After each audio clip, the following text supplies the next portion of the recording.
Good evening students. D2 competitive classes में आप लोगों का स्वागत है और साथ ही साथ प्रतिज्ञा के ऑनलाइन और ऑफलाइन क्लासेज में भी आप लोगों का स्वागत है।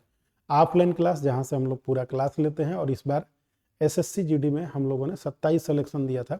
अब आपको ध्यान ये देना है कि ये जो एक नई सीरीज का जो शुरुआत हो रहा है ये एसएससी जीडी के लिए हो रहा है, जिसमें आपको डेली एक सेट मैथ का और एक सेट रीजनिंग का जाएगा।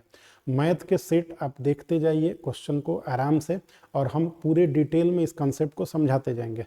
इनका रिवीजन आप पेपर से पहले अगर 2 बार कर लेते हैं तो आपका पूरा में पूरा 20 में 20 या 19 आराम से आ जाएगा, जैसे हमारे पिछले स्टूडेंट ने लाया और हम लोग रैंक भी लाए। ऐसा नहीं कि केवल पास करें, 152-54 के आसपास में एक रैंक भी आया था हम लोगों का, वो रैंक भी ला सकते हैं आप। तो बस आपको ज़रूरत यह है कि आप वीडियो को लगातार देखिए और कंसेप्ट को देखिए और उसको नोट डाउन भी कर लीजिए जहाँ पे कंसेप्ट समझाएं।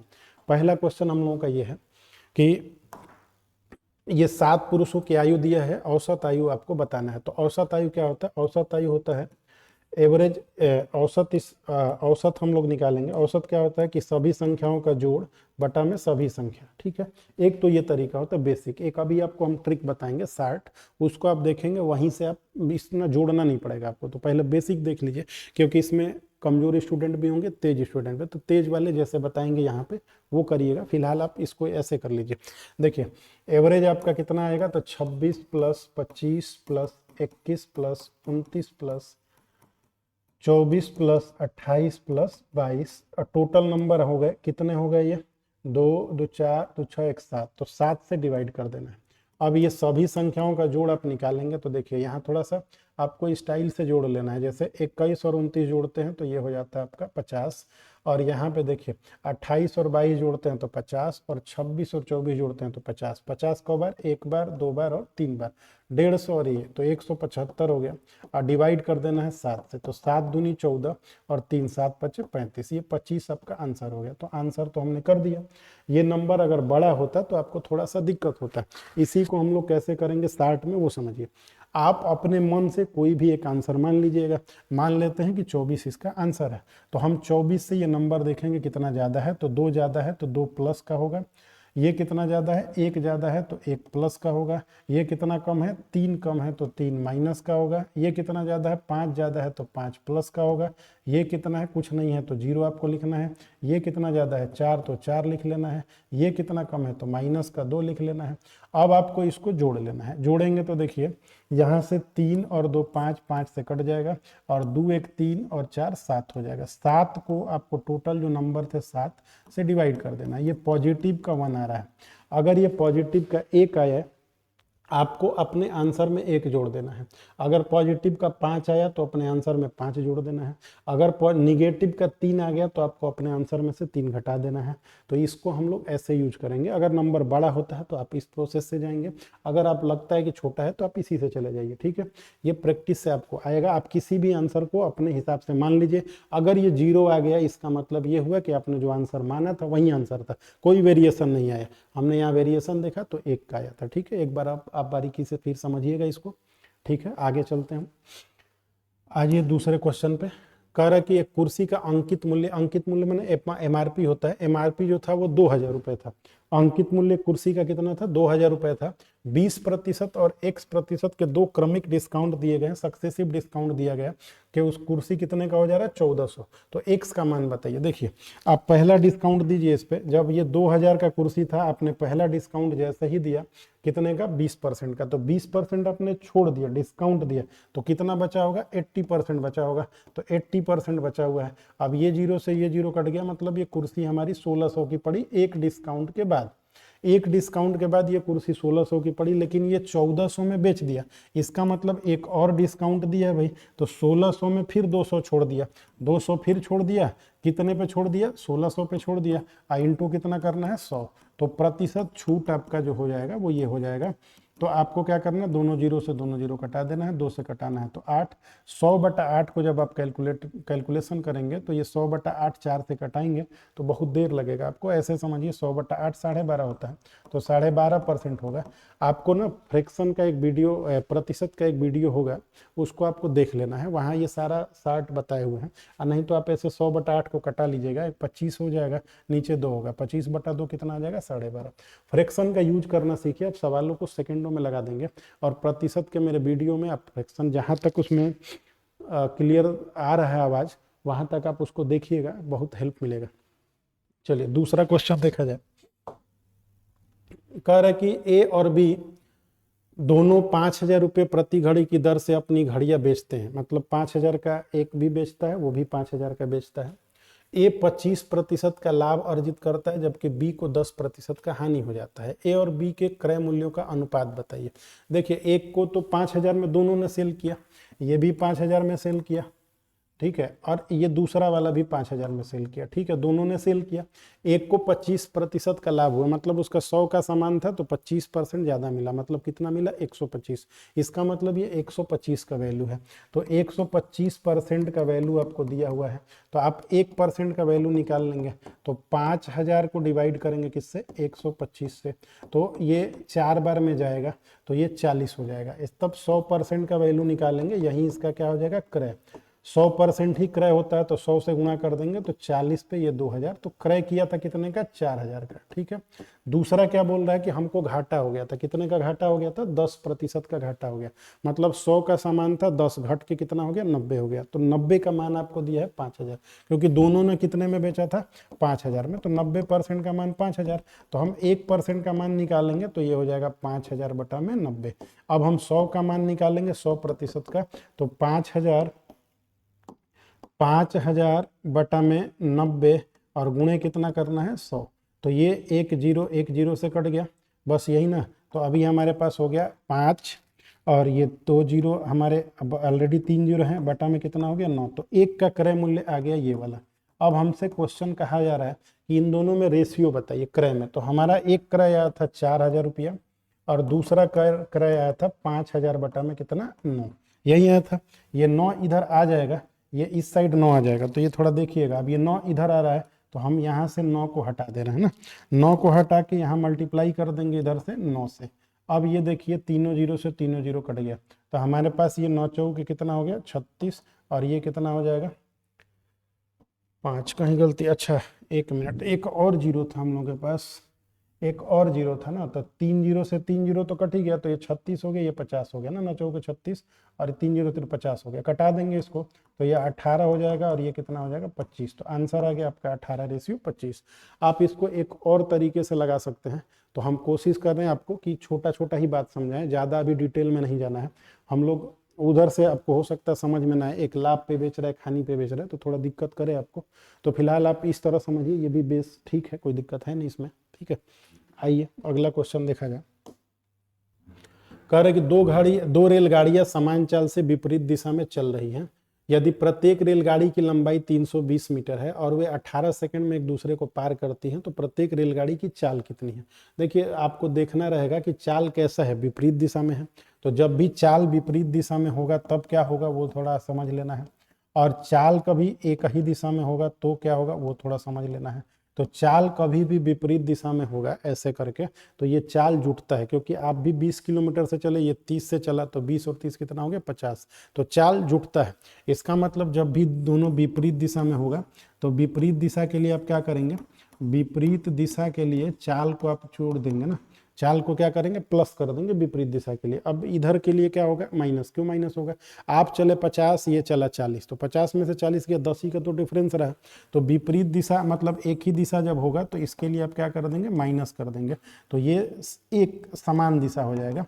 तो ये समान दिशा के लिए आपको चाल को क्या करना है, घटा देना है, और विपरीत दिशा के लिए क्या करना है, जोड़ देना है। ये बात आपको ध्यान रखना है। अब दूसरा बात, दो रेलगाड़ियां समान चाल से विपरीत दिशाओं में चल रही है ना, विपरीत दिशाओं में चल रही है। यदि प्रत्येक रेलगाड़ी की लंबाई 320 है, अब प्रत्येक रेलगाड़ी की लंबाई 320 है। अब थोड़ा ध्यान रखिएगा, यहाँ पे एक बात आपको, एक एग्जांपल लेके आपको समझाते हैं। मान लीजिए प्रत्येक रेलगाड़ी की चाल अगर प्रत्येक रेलगाड़ी की 320 है। तो ये देखिए एक चीज़ आपको याद रखना है कि दोनों ट्रेनें अगर ऐसे चलती हैं तो एक दूसरे को पार करने में ये 320 चलेगी, फिर खुद को पार करेगी तो चलना कितना पड़ेगा, 320 प्लस 320 सेम दिशा में। अच्छा विपरीत दिशा में चलेगी ऐसे तो इसको 320 चलना पड़ेगा, फिर पार करने के लिए 320। इसका मतलब दिशा कोई भी हो, आपका जो दूरी काउंट होगा वो दोनों ट्रेनों के लंबाइयों का जोड़ होगा। ये आपको थोड़ा सा ध्यान रखना है।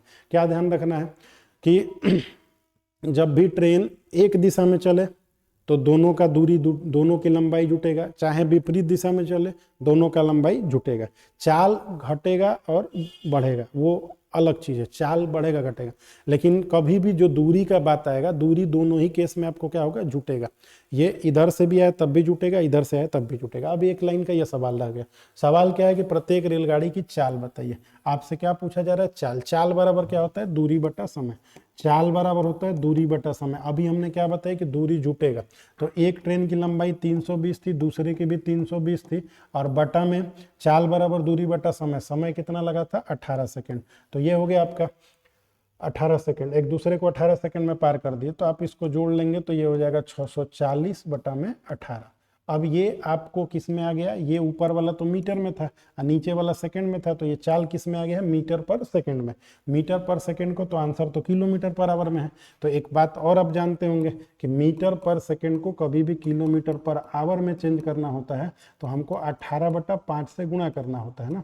तो हम यहाँ पे 18/5 से गुणा करेंगे, तो 640 बटा में 18 को हमको गुणा करना है 18/5 से।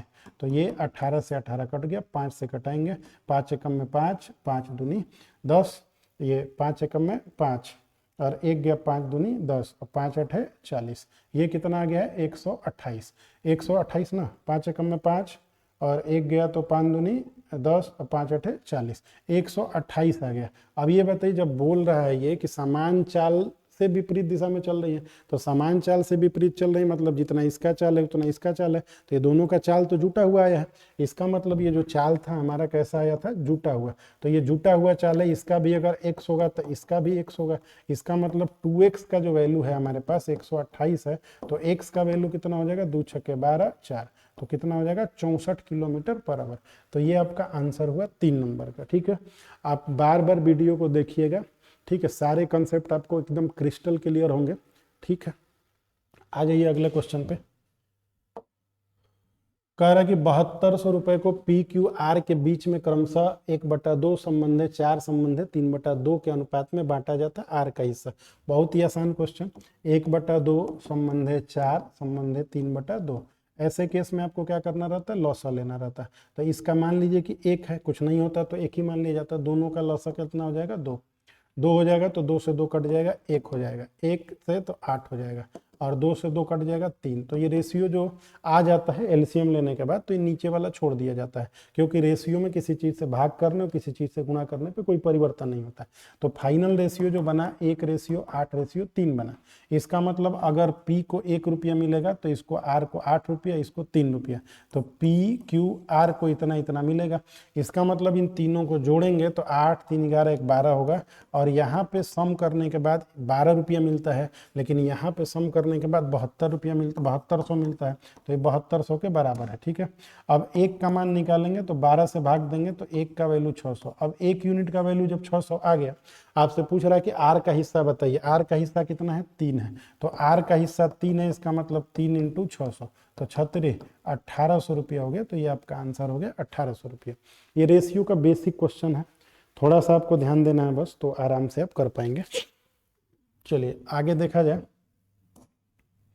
6 नंबर, m/n इतना है तो इसमें तो कुछ करना ही नहीं है, आपको m+n लिख रहा है, तो m का वैल्यू आपको दिया हुआ है, m का वैल्यू कितना है 9, n का वैल्यू कितना है 6, तो जहाँ पे जो है रख दीजिए, m का वैल्यू 9 है और n का वैल्यू 6 है। अब इधर से आपको m का वैल्यू 9 है, n का -6 है, तो 9 6 15 और रेशियो 9 में से 6 गया 3, तो ये बनेगा 3 से कटा दीजिएगा, 3 5 15 और 3 1 में 3, 5:1 बन जाएगा। ठीक है, ये बहुत ही छोटे छोटे सवाल हैं, बस आप थोड़ा सा ध्यान देंगे तो आराम से आ जाएगा। चलिए 7 नंबर क्वेश्चन देखा जाए। 7 नंबर क्वेश्चन ये है कि इसको आपको सॉल्व करना है, तो आराम से आप सॉल्व करेंगे, यहीं पे कर लिया जाए ना, इस 44 को 2 से डिवाइड करेंगे तो इसका रिजल्ट कितना आ जाएगा, 22 आ जाएगा, आएगा ना। और ये ब्रैकेट को पहले सॉल्व करेंगे तो 33 और 7 कितना हो जाएगा, 40 हो जाएगा। और यहाँ पे इंटू है तो 5 5 कितना हो गया, 25 हो गया। अब आपस में इन्हीं को मल्टीप्लाई कर देना है। तो बहुत आसानी से देखिए, ये 25 चौके इधर कर दीजिए, 25 चौके कितना हो जाएगा, 100, तो एगो और जीरो आ जाएगा, और 22 इधर आएगा, तो 22 पर 3 जीरो आपका आंसर हो जाएगा। तो 22 पर 3 जीरो ये आपका आंसर हो गया। तो 7 का दूसरा नंबर क्वेश्चन आंसर हो जाएगा। ठीक है, आ जाइए 8 पे। कर किसी वस्तु का विक्रय मूल्य 5175 रुपए है और उस पर 25% की छूट दी जाती है, वस्तु का अंकित मूल्य बताइए। विक्रय ना आ गया ये, इसका मतलब ये होता है जब आप दुकान पे जाते हैं तो जो छपा रहता है उस पर छूट देने के बाद आप लेके आ जाते हैं। तो छूट देने के बाद लेके आ रहे हैं, इसका मतलब 15 जब वो 25 छोड़ दिए तब आप लेके आए थे, तो 100% टोटल वैल्यू था, 25 छोड़ दिए तो 75 लेके आए आप। तो इसका मतलब 75% का वैल्यू आपको दिया हुआ है। कितना दिया हुआ, 75% का वैल्यू आपको बेच दिया ना वो इतने में, 5175 में। तो 5175 में बेच दिया, तो हमने निकाल दिया 1% का वैल्यू। तो 5175 बटा में कितना हो गया, 75। अब आपको इसको कटा लेना था, 25 तिया 75, 25 दूनी 50, एक लगा हुआ है ना, तो 25 साते हो जाएगा और 3 नवा हो जाएगा ना। अब ये बात ये है, कितना हो गया ये, 25 तिया 75 था, 25 दूनी 50, एक गया था ना, तो 25 छक्के 150, 25 7, ठीक है, 3 9 27, 1% का वैल्यू कितना हो गया, 900।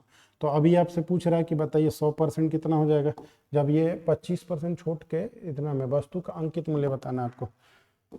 कहीं गलत तो नहीं कटा दिया ना, 25 थी 75, 25 दूनी 50, और ये 25 25 625, 207, यहाँ पे गलती हो गया, 3 छक्के 18, ये गलती हो गया ना, 2 बार यहाँ से आना था ना। ये 25 दूनी 50, 25 दूनी 50 आ गया, एक आया है ये, तो ये 207 बार हो जाएगा ना। फिर 207, 3 छक्के 18 और 3 नवा 27, एक का मान 69 आ जाएगा।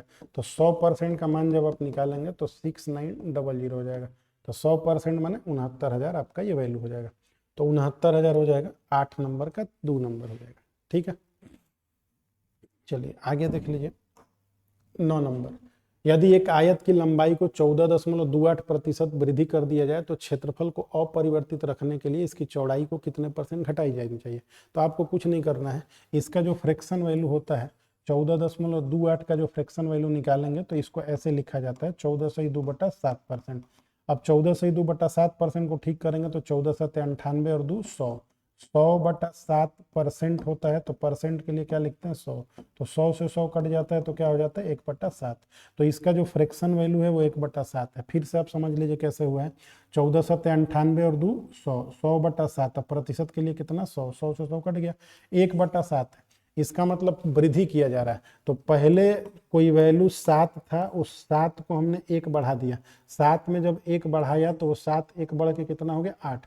अब हमको चाह रहा है कि कोई परिवर्तन ना हो जाए, तो इसको फिर लेके आना पड़ेगा। यहीं पे कह रहा है कि इसके क्षेत्रफल में कोई परिवर्तन ना हो, तो कोई परिवर्तन नहीं होगा। तो 7 से ये 8 हुआ, तो फिर 8 से हमको 7 पे चले आना है, तो कितना कम करना पड़ेगा, 1 कम करना पड़ेगा। कितने पे, 8 पे, गुणे कितना करना पड़ेगा 100। आपको अभी बताए थे कि 1/7 जो होता है 1400, ये 1/8 कितना होता है 12.5, तो 12.5% कम करना पड़ेगा। तो 12.5% की कमी करनी पड़ेगी, आपका आंसर होगा 12.5%। ये फ्रैक्शन का खेल है, आपको 100 को 8 से कटाना है, कटाएंगे तो यही आएगा। ठीक है, कटा लीजिएगा। चलिए हम लोग नेक्स्ट क्वेश्चन को देखें। चलिए 10 नंबर देखा जाए। किसी धनराशि पर 40 वर्षों तक प्राप्त साधारण ब्याज उस धनराशि का 2/5 है। उस धनराशि का 2/5 है। कई बार आप लोगों को समझाए हैं कि जो धनराशि आपको मानना है, जो अंश में हर में दिया रहेगा उसी को मानेंगे। तो धनराशि अब 5 को मानेंगे, तो ये 5 हो गया धनराशि। धनराशि माने अमाउंट, प्रिंसिपल। तो धनराशि आपका जो हर में वही मान लीजिए। जो ब्याज है वो कितना है, तो ये बोल रहा है कि जो ब्याज है ना वो धन का 2/5 है। इसका मतलब 5 का 2/5 है, तो 5 से 5 कट गया, तो ब्याज हमारा कितना आ गया, 2 रुपया ब्याज आ गया। तो हमारा धनराशि 5 रुपया और ब्याज कितना 2 रुपया। अब 40 वर्षों तक में मिला है, तो कह रहा वार्षिक ब्याज की दर बताइए। बताइए, एसआई का एक ही फार्मूला होता है, एसआई बराबर P × R × T बटा में 100। साधारण ब्याज बराबर मूलधन गुणे दर गुणे समय बटा 100। तो एसआई आपको निकालना नहीं है, एसआई आपको दिया हुआ है कितना 2, और अमाउंट भी दिया हुआ आपको 5। रेट आपसे पूछ रहा है और ये 40% इसका 40 साल में हुआ है ऐसा, और ये 100 हो गया। अब आप इसको देख लेंगे आराम से, तो 20 दूनी 40 और 20 पाँचे 100, 5 से 5 जो है वो कट गया। तो आर का जो मान निकालेंगे, इधर से 2 को 2 से भाग करेंगे तो 1% आएगा। तो आर का मान आ गया 1%। ठीक है, ये साधारण ब्याज का नॉर्मल सा सवाल था। अब इसको आपको आगे चलना है और ध्यान से थोड़ा समझना है। जो भी हर में होगा उसी को माना जाता है जब मानना हो। 11 नंबर का 8 दिनों तक काम करने के बाद राखी को पता चला कि अभी तक केवल 10% काम पूरा हुआ है। इसका ये मतलब होता है कि राखी 8 दिन में 10% ही काम कर पाती है ना। 8 दिन में अगर 10% कर पाती है तो पूरा काम कितना होता है 100%। तो इसको पूरा काम करने में तो इस हिसाब से 80 दिन लग जाएगा। कैसे 80 दिन लग जाएगा, देखिए 8 दिन में ये कितना काम करती है 10%। तो 10% काम तो टोटल होता है 100%। इसका मतलब 100% इसको अगर कभी काम करना पड़ जाए तो ये कितना दिन लेगी, 10 8 दाम में 80। तो 80 दिन में राखी 8 दिनों तक काम करने के बाद राखी को पता चलता है, तो राखी जो है, राखी 80 दिन में किसी काम को करती है। आपको ये ध्यान में रखना कि राखी कितने दिन में कोई काम करती है, 80 दिन में। अब कह रहा है कि पता चलता है वह पूनम को काम पर रखती है जो राखी से 20% अधिक कुशल। अब देखिएगा यहाँ ध्यान से बात को समझिएगा। पूनम जो है राखी से 20% कुशल है। राखी से पूनम जो है वो 20% कुशल है। इसका कुशल का मतलब इफिशियंसी उसका ज्यादा है। तो राखी का अगर 100 है तो पूनम का कितना है, 120 है। बात ये किसकी हो रही है, क्षमता की। अब जब क्षमता की हो रही है तो इसको कटा देंगे तो 20 5 100 और 20 छक्के 120। इसका मतलब राखी का क्षमता 5 है और इसका क्षमता 6 है। तो क्षमता को जब हम पलट देते हैं तो दिन पता चल जाता है। जैसे जिसका क्षमता ज्यादा होगा वो किसी काम को तुरंत कर देगा कम में, जिसका क्षमता कम होगा वो किसी काम को ज्यादा दिन में करेगा। तो क्षमता को पलटने पे क्या पता चल जाता है, दिन, और दिन को पलटने पे क्षमता। तो ये है क्षमता दिया है तो हमने इसको पलट दिया तो ये 6 और ये 5। इसका मतलब ये हुआ कि राखी कोई काम अगर 6 दिन में करेगी तो पूनम उस काम को कितने दिन में करेगी, 5 दिन में। अब हमको बता था उधर से कि राखी किसी काम को 6 दिन में नहीं कर सकती है, कितने दिन में करती है, 80 दिन में। तो ये 80 दिन में करेगी तो इसका कितना हो जाएगा, 80/6। 80/6 को थोड़ा कटा देंगे आप इधर से 2 से, तो 20/3 दिन में। 1 यूनिट का मान 20/3। तो बताइए 5 यूनिट का मान कितना होगा, तो 5 × 20/3, तब 20 बचे 100/3।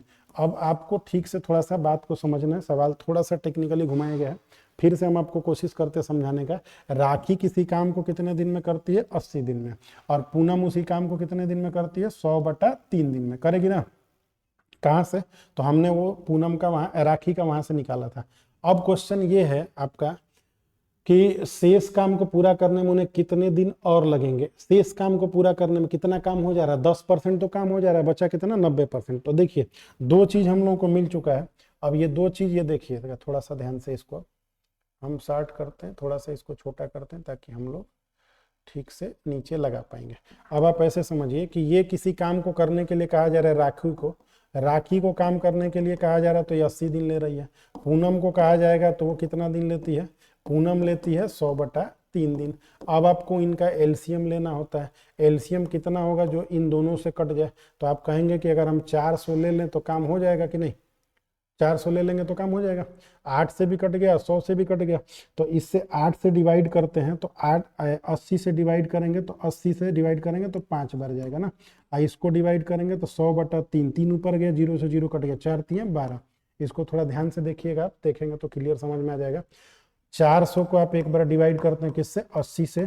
400 को 80 से डिवाइड करेंगे तो कितना आ जाएगा, 5। फिर 400 को किससे डिवाइड करते हैं, 100/3 से। 100/3 तो 3 ऊपर चला जाएगा, 0 0 कट गया, तो कितना हो गया, 12। इसका मतलब ये है कि राखी का क्षमता यहाँ पे काम करने का 5 है, यहाँ पे कितना है, 12 है। अब काम आपको पूरा नहीं करना है, शेष काम करना है। उसमें से तो 10% पहले से कौन कर लिया था, 10% पहले से कौन कर लिया था, राखी। तो बचा काम कितना, 90%। तो इसका आपको 90% निकालना है, किसका, 400 का। अब दोनों मिल ही के तो करेंगे ना। शेष काम को पूरा करने में उन्हें कितने दिन में, क्योंकि वो तो पूनम काम पे रख ली उसको, तो दोनों मिल गए। तो अब आपको क्या करना है, यहाँ पे समय निकालना है। समय कैसे निकालेंगे, तो आप 400 का 90% निकालेंगे, क्योंकि 10% तो काम आपने करवा लिया था पहले से, उससे 10% हो गया था। अब दोनों मिली हैं तो दोनों मिलेंगे तो 12 5 कितना हो जाएगा, 17। ये दोनों जीरो से दोनों जीरो कट जाएगा, 9 चौके 36, 360 बटा कितना हो जाएगा, 17। तो 360 बटा 17, 17 होना चाहिए, यहाँ पे गलती हुआ है कुछ, ठीक है। 360 बटा 17 हो जाएगा, 12 1 मिनट नहीं, ठीक तो है। 360 बटा में 17 आ जाएगा, यहाँ पे 7 नहीं आना चाहिए, 360 बटा में 17 आना चाहिए। कहीं गलती तो नहीं हुआ ना, 5 6 हो गया था, तो ये आपका 11। ओ हो काम का पूनम का जो दिया था वो 100/3 में पूरा करती है ना, तो 100/3, ये तो इन लोगों का क्षमता जो 11 था ना, तो 11 था, तो 360/11 आ जाएगा। काम हमने जो लिया था एलसीएम लेके, ये तो 90% का पूछ रहा था ना। 1 मिनट, यहाँ पे राखी का क्षमता हमने निकाला था 5, इसका निकाला था 6, तो इनका 11 का क्षमता था।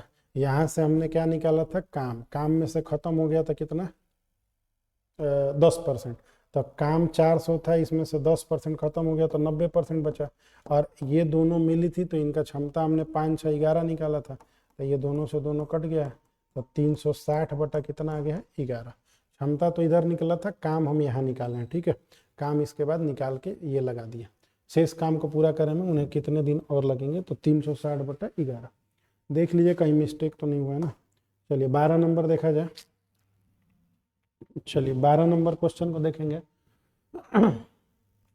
यहाँ पे लिखा है 41 × 36 आफ डिवाइड, आपको बताए थे बोर्ड मास का एक रूल होता है, तो ये बोर्ड मास कैसे लगाते हैं, तो पहले ब्रैकेट लगाना पड़ेगा आपको, तो ब्रैकेट लगेगा, ये आफ है, तो आफ या का को आपको पहले लगाना पड़ता है, तब जाके डिवीजन होता है, तब मल्टीप्लिकेशन, तब एडिशन, तब सब्सट्रैक्शन, ऐसे होता है।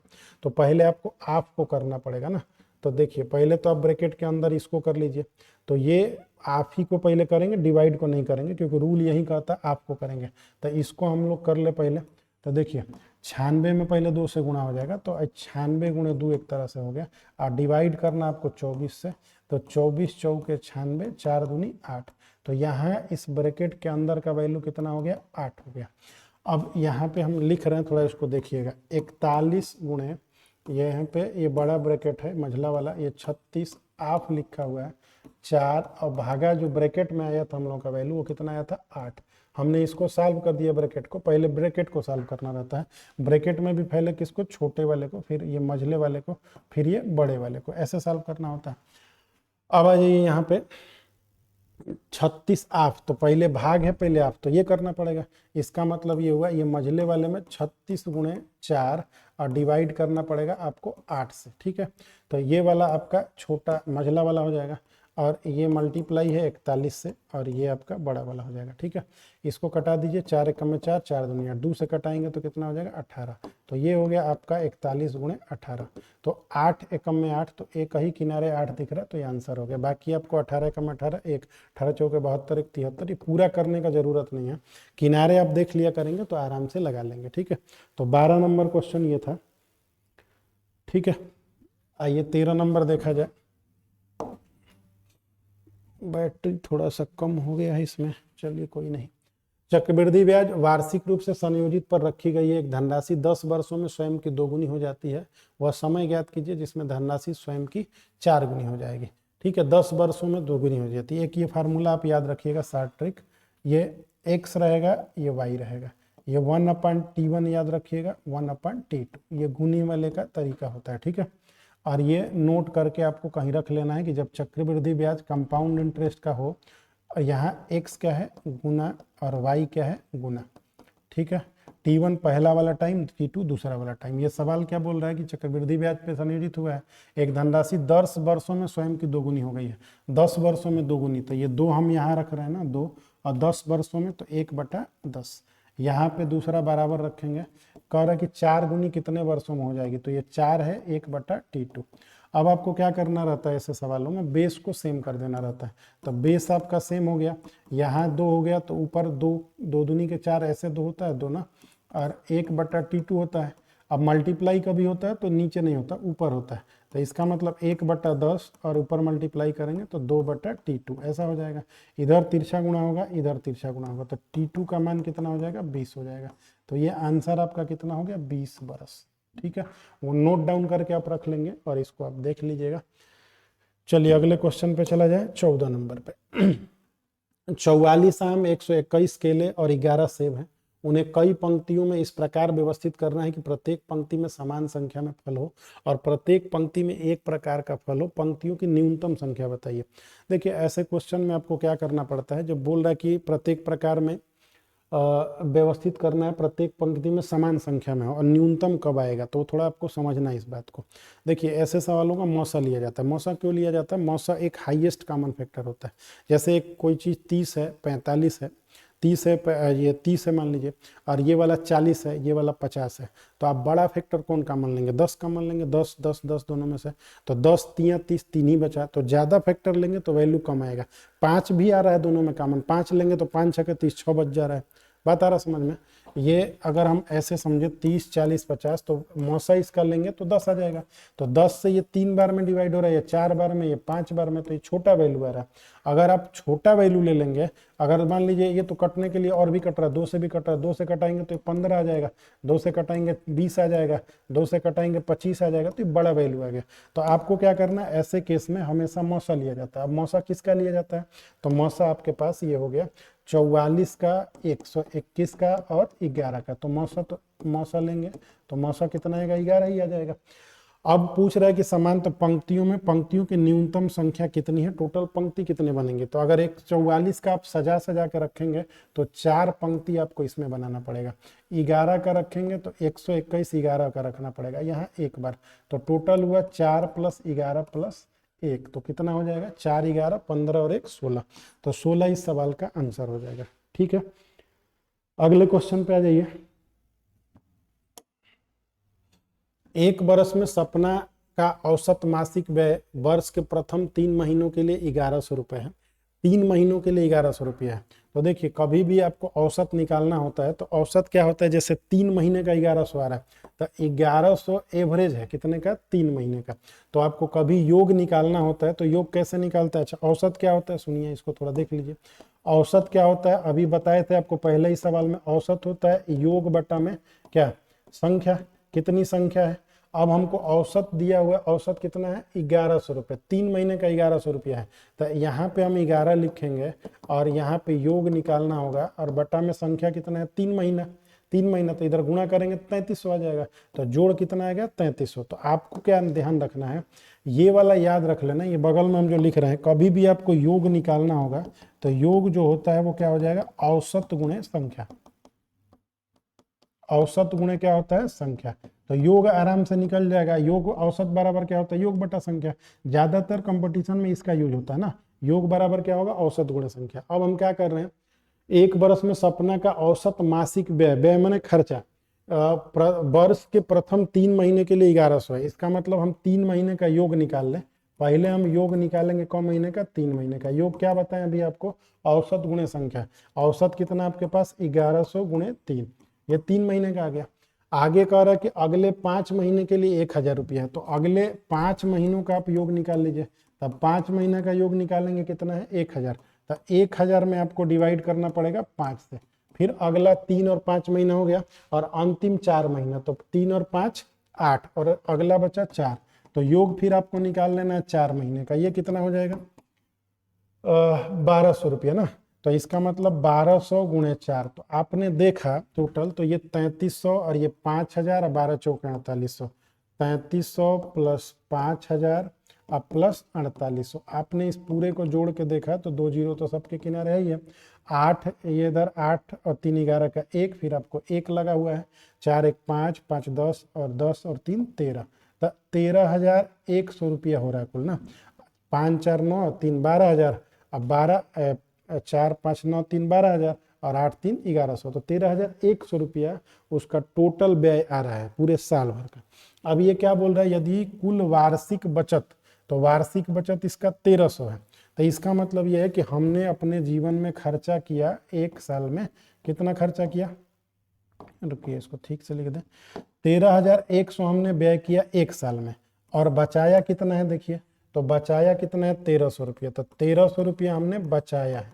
इसका मतलब अगर हमारी आय निकालनी होगी, आय, तो आय कैसे निकलता है, आय हमने जितना खर्चा किया और जितना बचाया दोनों को जोड़ देंगे तो आय निकल जाएगा। मान लीजिए हमने 10,000 रुपये कमाया, मतलब वो हमारा आय है, तो हम 7,000 रुपये खर्चा कर दिए, 3,000 रुपये बचा कर रखे हैं, तो किसी से बताएंगे तो हमारा आय बता देगा, बताएंगे कि 7,000 खर्चा किए थे, 3,000 रखे हैं, तो 7,000 खर्चा, 3,000 रखे हैं, तो 7,000 3,000 कितना होगा 10,000।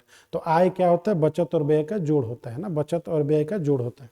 तो ये आय हमारा कितना हो गया 0,0,4 और 4 1, 14,400 हमारा आय हो गया। पूरे साल में हमने कमाया कितना 14,400, 2 जीरो हो गया 14,400। लेकिन ये बोल रहा ना कि औसत मासिक आय बताइए, मासिक आय मतलब मंथली कितना इनकम होगा, ये तो पूरे साल का है। इसका मतलब ये तो 12 माह का था, 12 माह का ये था, तो हम 1 माह का कैसे निकालेंगे, तो औसत कैसे निकलता है, सभी का जोड़ और बटा में सभी का संख्या, तो 12 महीना, तो 12 से 12 को भाग देंगे, तो 12 12 144, तो 1200, तो इसका आंसर कितना हो जाएगा 1200 रुपया। क्लियर है बात, 1200 रुपये इसका आएगा। थोड़ा सा आप एक बार जाके फिर से पीछे करके आगे करके ऐसे थोड़ा समझने की कोशिश करिए। औसत अगर आप हमसे पढ़े होंगे तो इसलिए बहुत टेढ़ा सवाल तो है नहीं, आराम से आप लगा सकते हैं। देखिए 16 नंबर कह रहा, आर एक मकान को 90 दिनों में पूरा कर सकता है, कल काम का कितना प्रतिशत काम आर द्वारा, कुल काम का कितना प्रतिशत काम आर द्वारा 45 दिनों में किया जा सकता है। अब हमको ये पता है कि ये भाई 100% काम करता है तो 90 दिन लगता है ना, कह रहा कि आर द्वारा 45 दिनों में पूरा किया गया काम, ये तो आसान सा एकदम बात है। 90 दिन में पूरा 100% काम हो जाता है, तो 45 दिन, तो 90 का आधा 45 दिन है। इसका मतलब यह है कि 90 का जब आधा 45 दिन है तो 50% पूरा काम तो 90 दिन में 100% होता है। 90 दिन में कितना काम होता है, 90 दिन में पूरा काम माने 100%, तो 90 का आधा कितना है 45, 45 दिन में कितना होगा 50%, तो 50% इसका आंसर हो गया। तो 16 का पहला कितना हो जाएगा 50%। ठीक है, ये नॉर्मल सा सवाल है, छोटा सा। चलिए अगला देख लीजिए।